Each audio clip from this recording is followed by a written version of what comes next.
नमस्कार बच्चों, स्वागत है आप सभी का।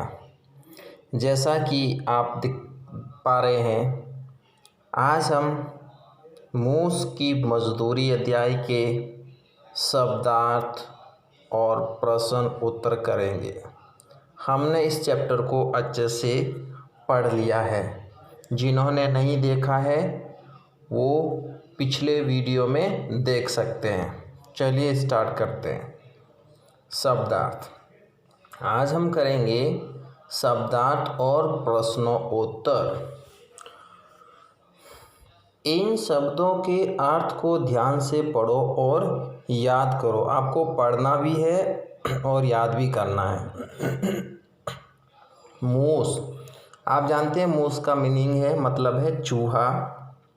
पोखरी, आप अच्छे से समझते हैं, छोटा सा तालाब।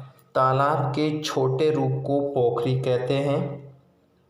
धान, जिसमें से चावल का दाना निकाला जाता है, यानी जब धान में से जो दाना निकल जाता है उसको चावल कहते हैं।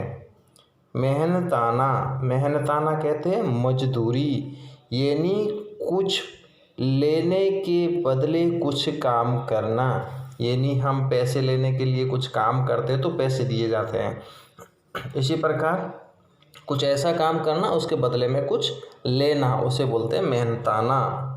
स्वयं, अपने आप, और जीव, जिसमें जान है।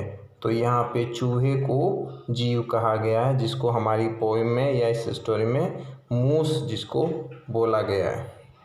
चलिए हम नेक्स्ट चलते हैं। हमारा कुछ और क्वेश्चन आंसर अब पढ़ते की ओर बढ़ते हैं। प्रश्न उत्तर अब हम करेंगे। मूस की मजदूरी कथा किस प्रदेश की लोक कथा है? यानी ये हमारे भारत के किस राज्य की, किस प्रदेश की लोक कथा है?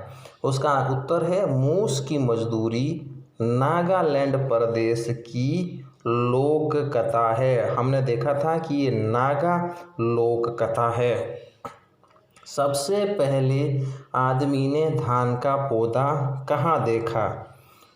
हमारा उत्तर होगा सबसे पहले आदमी ने धान का पौधा पोखरी के बीच में देखा।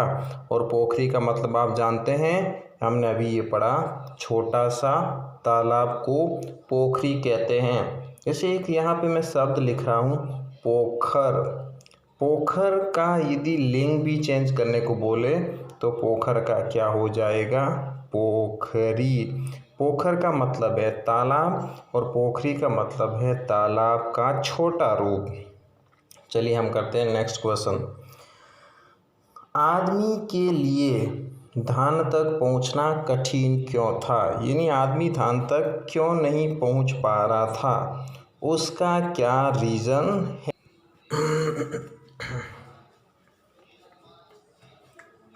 उत्तर, आदमी के लिए धान तक पहुंचना इसलिए कठिन था क्योंकि पोखरी में पानी गहरा था। यानी पोखरी में पानी ज़्यादा गहरा था, इसलिए आदमी के लिए धान तक पहुंचना कठिन था। मूस ने आदमी की किस प्रकार सहायता की? यानी चूहे ने आदमी की कैसे हेल्प की, सहायता कैसे की है? तो हम देखते हैं कैसे सहायता की है। मूस ने धान की बालियों को पोखरी में से किनारे पर लाकर के आदमी को सौंपकर उसकी सहायता की। यानी जैसे हम ऊपर पिक्चर में देख रहे हैं कि ये तालाब था, ये सब एक पोखरी थी। ये पोखरी में जो ये धान था ये बीच में था, इसलिए आदमी पहुंचना कठिन था इस आदमी का। इसलिए चूहे ने इस धान को काट करके तालाब के किनारे ला करके इस आदमी को सौंप दी। इस प्रकार चूहे ने है जो आदमी की सहायता की। मूस ने अपना हिस्सा किस प्रकार तय किया? मूस ने अपनी मजदूरी, अपना हिस्सा कैसे तय किया?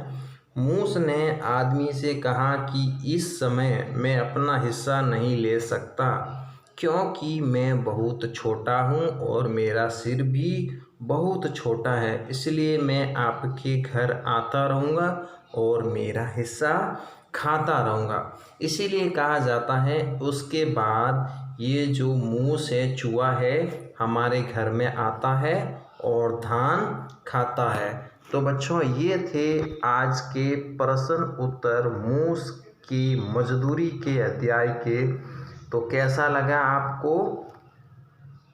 धन्यवाद।